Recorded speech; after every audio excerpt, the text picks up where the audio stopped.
Hey guys, Park here. As I'm sure you guys have noticed by now, I have a lot of projects in the form of life-size cars. But what I haven't shown you yet is how many projects I have in the form of old RC cars. Why do I do this to myself? Before I actually get into what I have surrounding me here, a little bit of background. Long before I started my YouTube channel, I had started collecting old RC cars. Some of these I had before I started collecting old RC cars. As you can see, over the years, I have bought quite a few. I don't even want to talk about the amount of money I've probably spent on all of this over the years, but around me is every RC car I own that still runs and drives, has a controller, and that's it. Those are the only requirements. But don't get me wrong, not everything surrounding me is ancient. For example, this van right here is only about a year and a half old. And over there is a Ford Bronco I've had for a while now. It's probably 2 or 3 years old at most. Besides those two cars, everything else in this room right now is over 20 years old. And like I said, all of these still run. So let's jump into what I have around me. Starting out with this. This is my Tyco canned heat Dodge Durango. I actually picked this up from a die-cast car store probably around a year or two ago. It was $5 and had no remote. I got it home, put batteries in it, and because it's a Tyco canned heat car, it worked first try. These things will never die, trust me. If you want to look into getting a small RC car for really cheap, get a Tyco canned heat car. These are the best RC car for the money.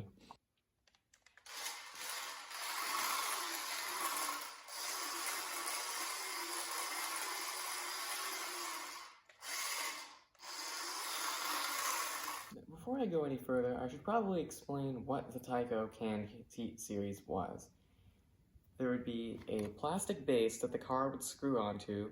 You slide the base into a clear cylindrical canister, and there would be a window in the front where you could see the car. You would take the antenna off the controller, and the controller would act as the top of the can.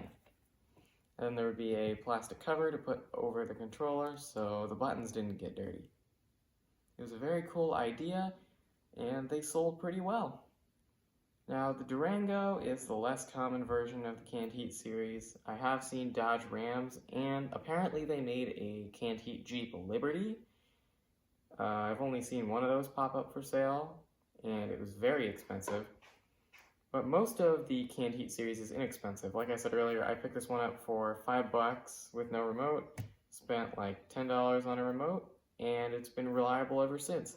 I've beat the snot out of this thing, I've driven it in the dust, it looked like it went through a sandstorm, and I blew it out with compressed air, and it's still running fine to this day. All they take is 2 AA batteries for the car and 2 AA batteries for the remote. And that's it. These are very zippy, they're very reliable, they're inexpensive, they are just great cars. This brings me on to the next car on the list. I have owned this thing for so long. This is the second RC car I have ever owned, and I still have it. I actually have the first RC car I've ever owned too. I'll show you guys that later. But this started out life as a Maisto Tech Series, which is Maisto's RC car line. I believe it was some form of a Ferrari shooting brake. If I can find a picture of what this looked like originally, I'll put it right here.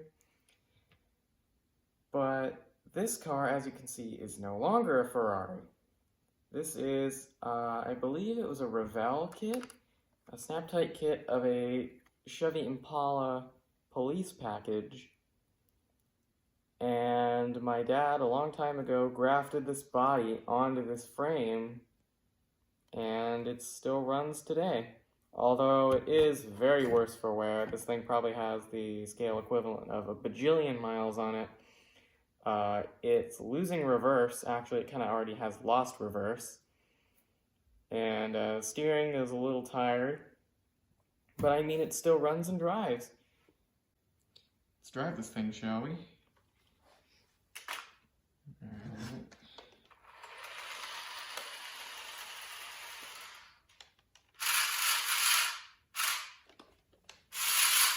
Remember the whole no reverse thing I told you about?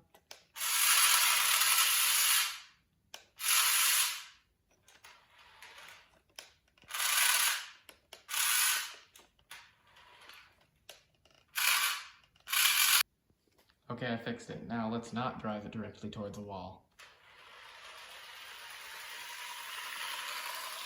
Doesn't really like to turn, I forgot to mention that.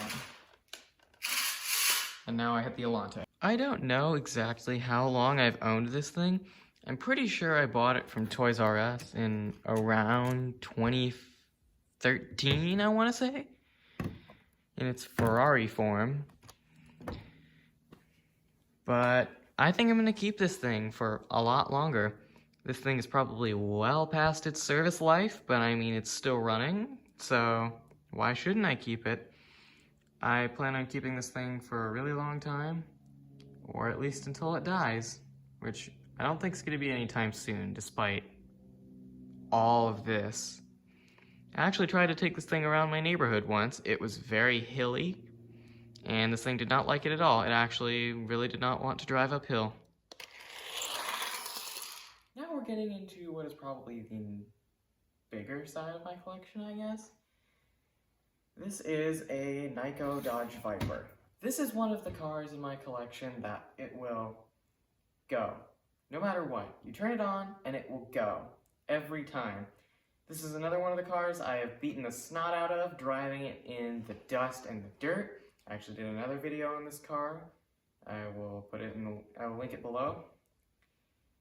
But, I mean, yeah, there's not really much to say beyond that. I also want to point out, a lot of the RC cars I have in this video, I bought in big lots, and I ended up either having to source another controller. This is I'm pretty sure this is a boat made by Radio Shack.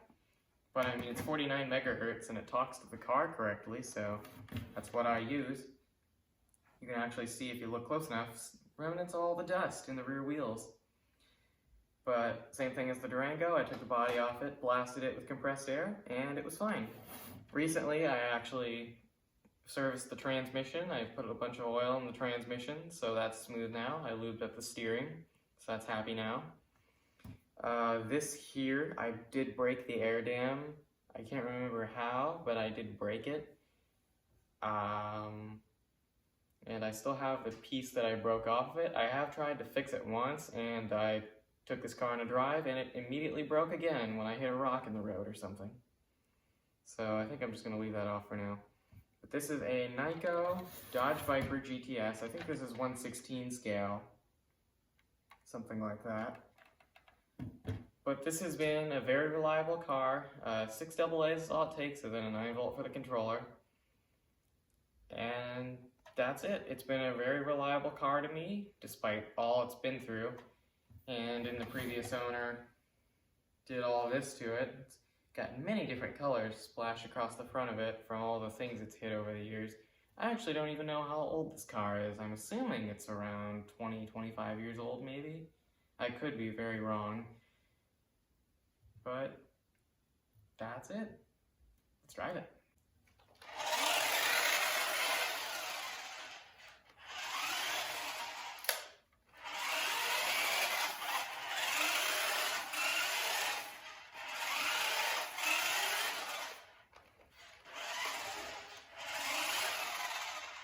Normally I don't recommend doing that to your RC car to try to get it to slide, but in this case,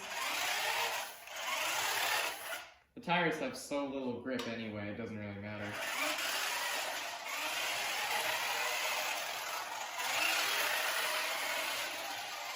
No matter which direction you turn, all this car does is understeer. I've owned this car for probably about 3 years now, at least. And I don't have any intentions of selling it anytime soon, just because it's been such a good car to me. And I mean, if I have any friends come over and they want to drive RC cars, this is the kind of thing I can give them, because I know they will not kill it. These cars will live forever, really. and with the right care, I think I can make them go a long time. These cars, all of them are probably well past their intended service life, and I mean, it's not stopping anytime soon, so why should I get rid of it? On to the next one.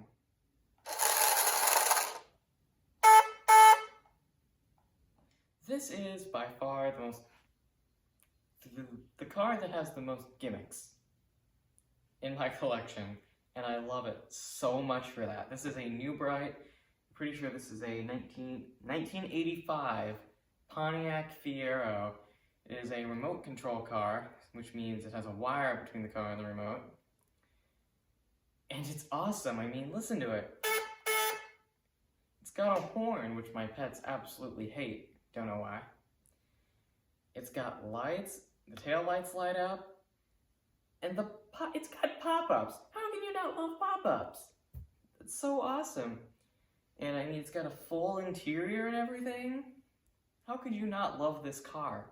Now, I do acknowledge this thing is a little bit worse for wear. The decals are peeling off, which I have decided I'm going to take these off because they just bring down the look of the entire car. I've actually started doing that back here. I think I'm going to take all these decals off and then give this thing a nice polish and just make it look nicer, make it look presentable. And it's covered in dust. I haven't moved this thing in months, actually. But I mean, what's there to go wrong? It's a wire and a bunch of switches, and then 3 electric motors. For them drive, 1 for the steering, and 1 for the lights. I'd say New Bright got their money's worth with the licensing of the Pontiac Fiero, because they actually made 3 variations of this car. One being the one that you see here. There was a silver gray one that they made that was also very similar to this. And the one that I want very much, but I haven't bought yet, is a fully detailed version. It did not have the wide body rear end. I'm pretty sure it was bigger too. And it had opening doors, it had the wheels on it that all the production cars had. It was the 2M4, which meant it was the Iron Duke. And that was the more realistic one, but it still had pop-ups and the horn. And that's it. I could be wrong. I think there might be 1 or 2 more versions. I'm pretty sure there was a more race-oriented version of this car. Can't remember what it represented. I'll put a picture on the screen right now if I can find one. But I mean, it was awesome, and this car was dirt cheap too. I bought this thing probably just shy of a year ago, and it's been a good car to me since. Start this thing.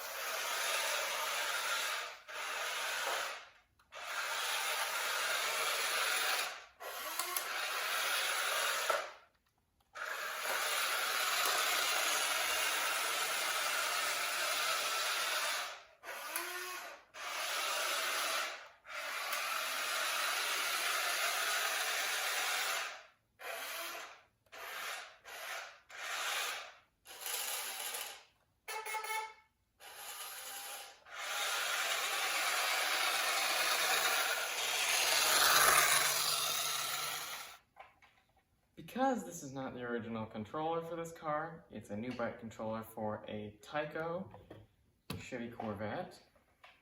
The controls are inverted. Basically what I do for the next 2 minutes is just flap my lips, so I'm going to summarize it for you.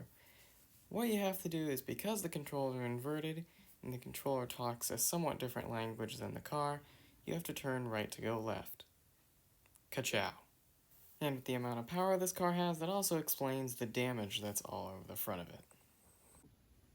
This is another car that if I have friends over and they want to drive RC cars, this is what I give them, because they will not be able to kill it, I promise you. I mean, look at all the damage this car has all over it.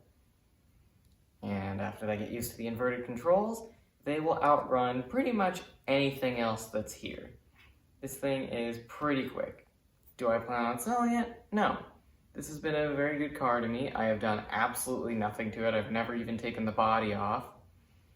And really, the only trouble it's given me is not starting when I accidentally kill the batteries after leaving it on. That's it. Tyco makes great stuff if you haven't noticed.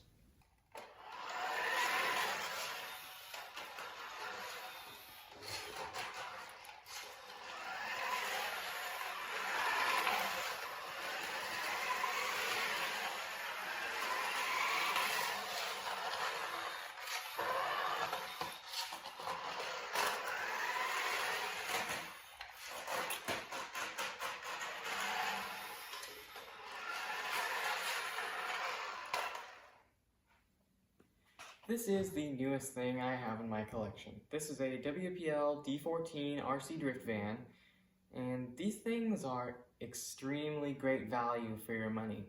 You get a van that will slide around corners no problem, and is extremely fast, very nimble, and there's many aftermarket parts available for them. Now this one is bone stock. This started out as my brother's, but it morphed into mine eventually.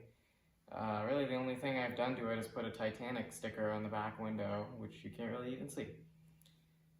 But these are very good value. Like I said, they're very quick. One thing I want to point out is these do absolutely wonderful donuts, which I'll show you in a minute.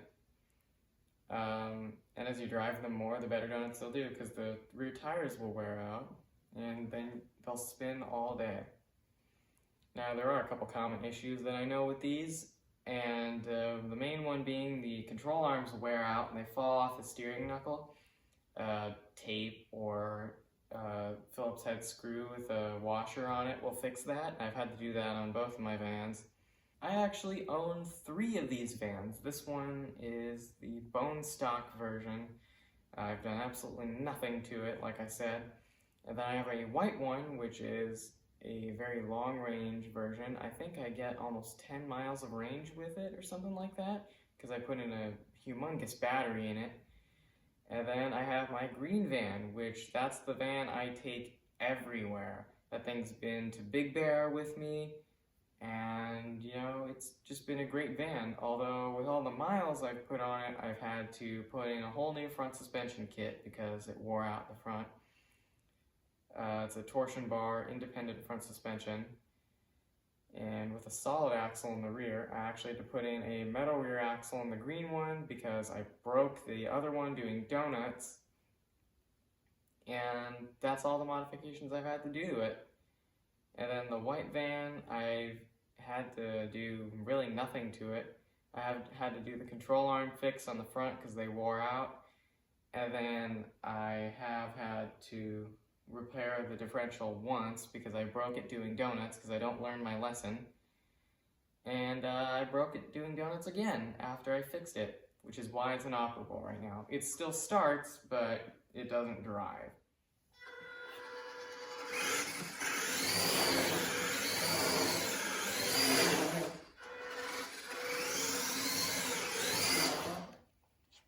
And something else interesting about these vans is on the controllers there's a couple buttons you can press, and it will either increase the steering turn radius for better drifting, or you can press a button for the throttle, which will give you even more power. So let's try the more power button right now. Turbo.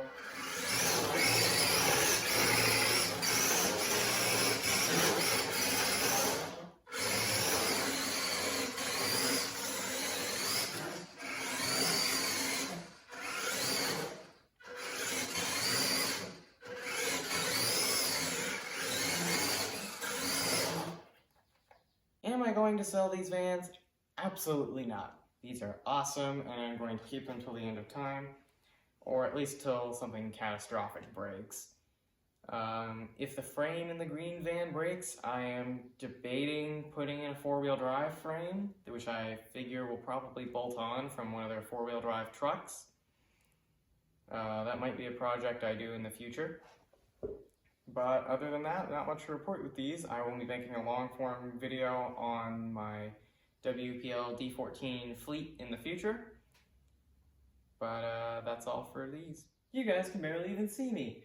That's because I'm sitting behind this 2006 New Bright Chrysler PT Cruiser. This is 1/6 scale, and it's probably the most detailed RC car I have.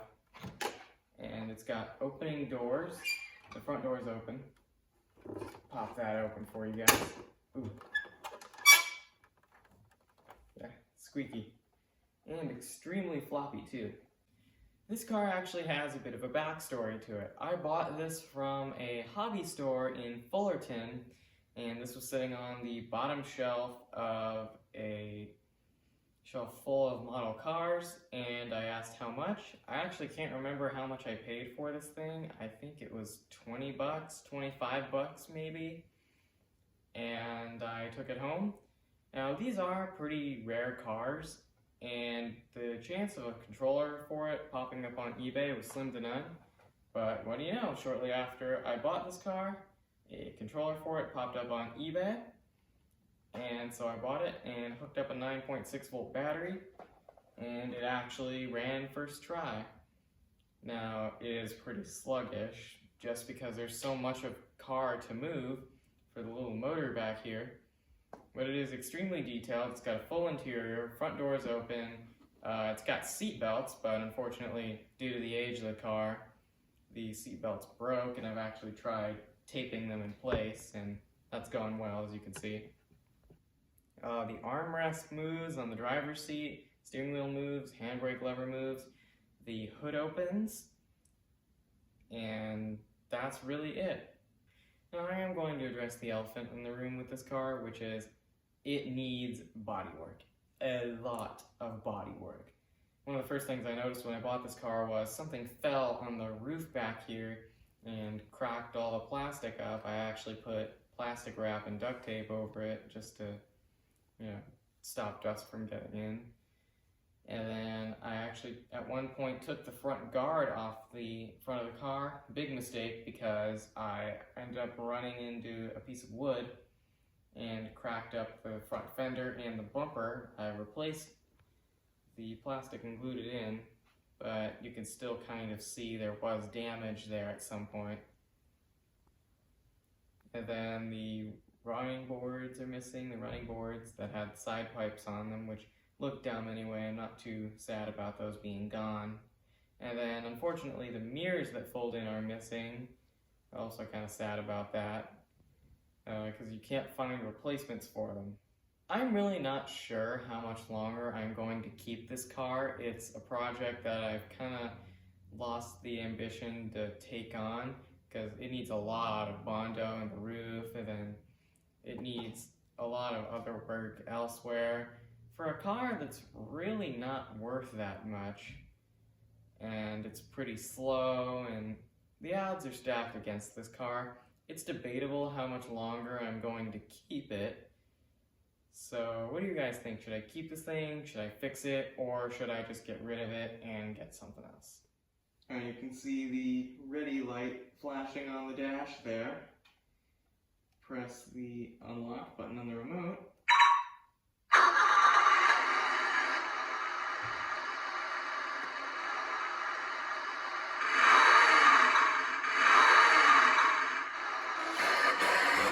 Oh! A little too much power.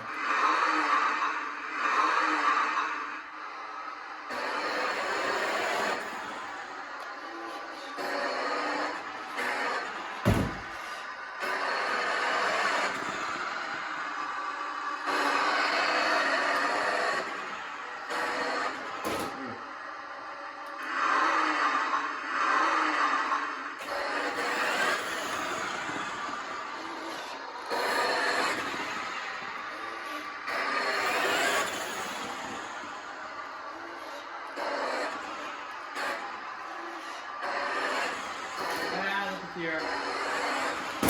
Oh. Well, it happened again. Backed into that piece of wood over there, and it took a big chunk out of the tailgate now, which was already broken off. If this tape wasn't here, it would be falling off right now. Yay.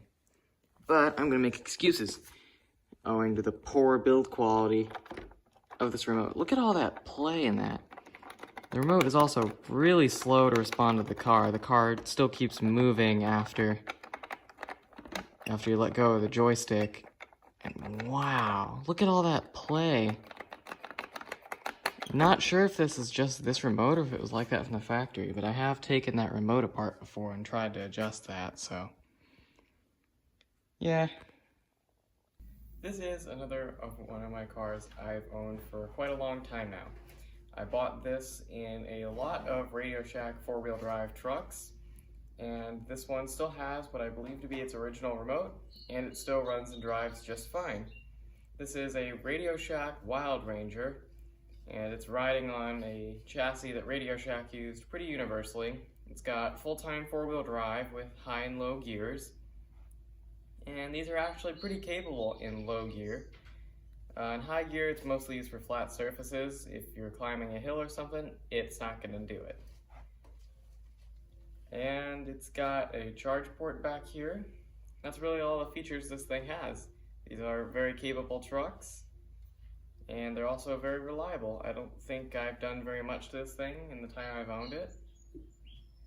So let's drive it.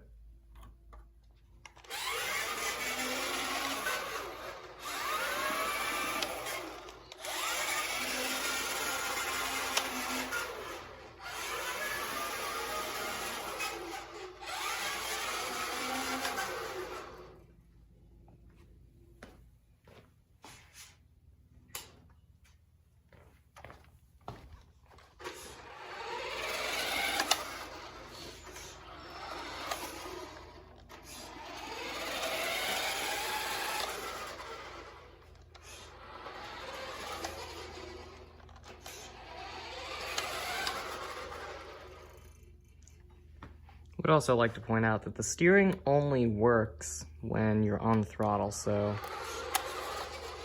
if you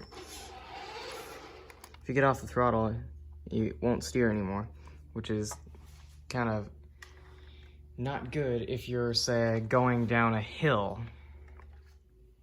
Here is another car that I've had for quite a while now, and has also been very, very reliable. This is a Radio Shack Sneaker 3. Or the Sneaker 3, I suppose. This is the third variation of this truck, or car. And I know one of the generations had chrome wheels. The three generations were essentially just color changes every time. Like different wheel colors, different decals, things like that. This has been very reliable. It's also got a charge port underneath. The only really main issue this has is low gear really doesn't like to stay engaged. It comes out of gear. It's going to need a transmission rebuild at some point in the near future. But high gear works just fine. I put many miles on this car, and it runs and drives very good. Except on hills. It really doesn't like to go uphill. It doesn't have the torque for that kind of thing, at least in high gear.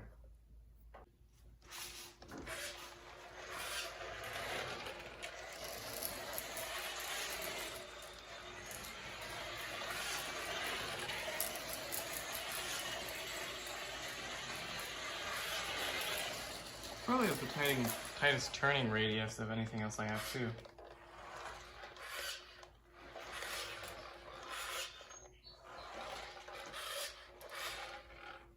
Let's see if low gear will cooperate today.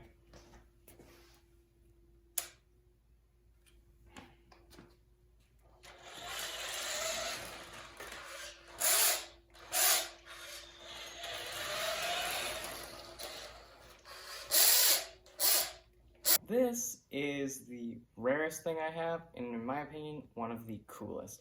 This is a JRL Dodge Ram 2500, and it's modeled after the V10 model, with the actual red and silver two-tone that the Halo Dodge Ram had.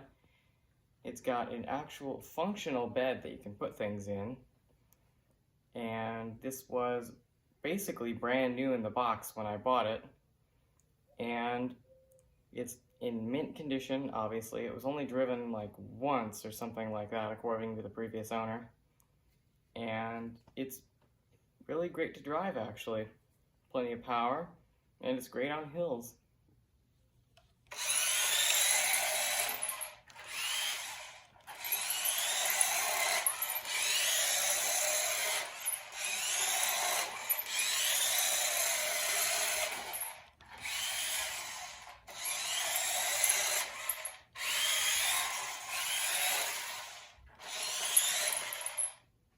There's absolutely no way I'm getting rid of this thing. This is one of the few cars I have that's in great condition, and it still has its original box. Like I said, it was only used about once, and it's really a great RC car. The quality is really good too, and there's just very, very few of these left. I'm speculating there's probably less than 1,000 of these left in this world. And I'm very proud to say that I own one of them. This is another one of the oddities that I have. This is a Power Streaker Maserati Bora. And this car, incredible thing about it is from 1977 and it still runs. It's equipped with a power port. It's 27 megahertz, 27.145 megahertz. And the craziest thing about it is it has digital proportional throttle and steering. What that means is you can regulate how fast it goes or how much the steering input is. So it makes it a lot better to drive. It's a lot more controllable. Of course, you know what the best part about it is? Pop-up headlights.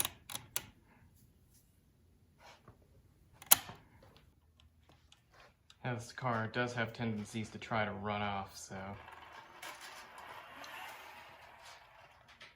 start off slow.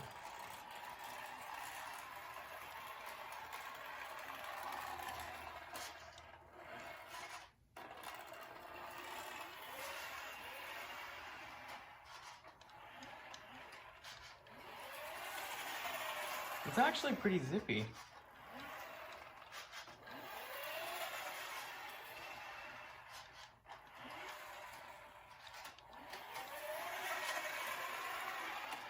If anyone knows what the MSRP of this car was when it was new in 1977, let me know, because I'm pretty sure this was a very expensive model.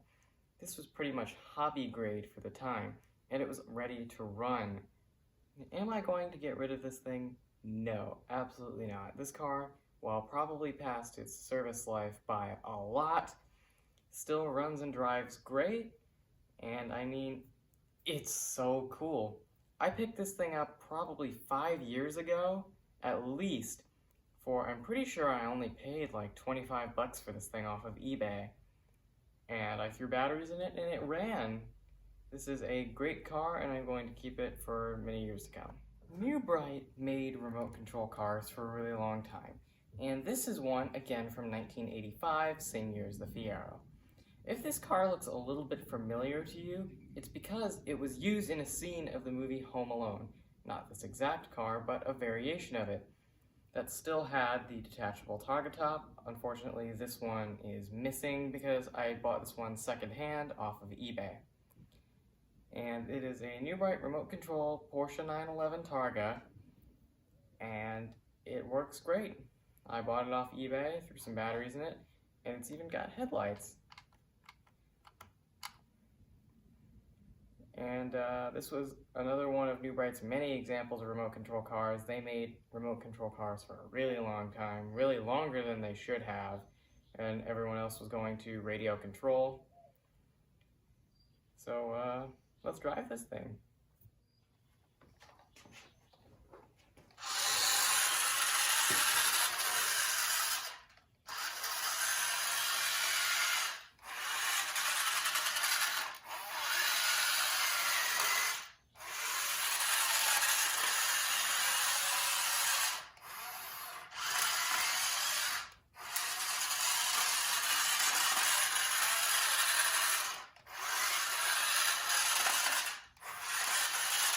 As a big Isuzu fan, I saved the best for last. This is a Radio Shack Isuzu Axiom. This is modeled after the Axiom that was used in the movie Spy Kids, a movie which I have yet to watch. But I still love the Axiom. I think it's the coolest SUV Isuzu ever made, and I think it's awesome to be able to have one in a scale RC form. This is a two-wheel drive Axiom. They only made the RC version in two-wheel drive, although it does have a high-low transmission, and it's got a turbo boost function, which gives you a lot more power, especially for climbing hills. That's an excellent feature for climbing hills. This drives awesome. Like, and it was brand new in the box when I got it. It had never been driven before, never even been taken out of the box. It still had its manual and its warranty card. And it just drives awesome. It's nimble, it's quick. It's just a really great car all around. And it's got really wide tires on it, so it handles great. Alright, we're gonna start this off. I think it's in low gear right now. It's in low gear right now.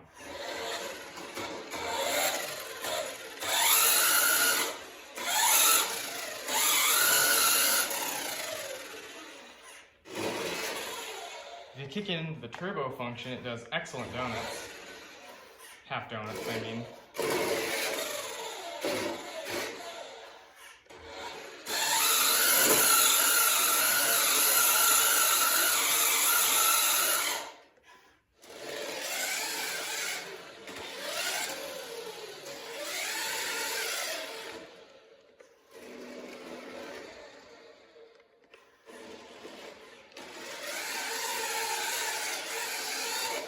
Since I am the first person to ever drive this thing, I don't think I'm ever gonna sell it. This thing is an awesome RC car, I really love it, and you really don't spend anything on batteries. It uses a rechargeable 9.6 volt battery pack that takes like 6 hours to charge. Yeah, the inefficiencies of old batteries are insane. You can't see me! And that's because I have this Axiom 110 scale Ford Bronco in front of me. I should say the chassis is an Axiom chassis. This started out life as an Axiom 110 scale Jeep Wrangler, and my dad actually bought that thing new, and he drove it for years. And I'm pretty sure he broke a lot of stuff on it too. I probably broke a lot of stuff on it too, because he occasionally let me drive it.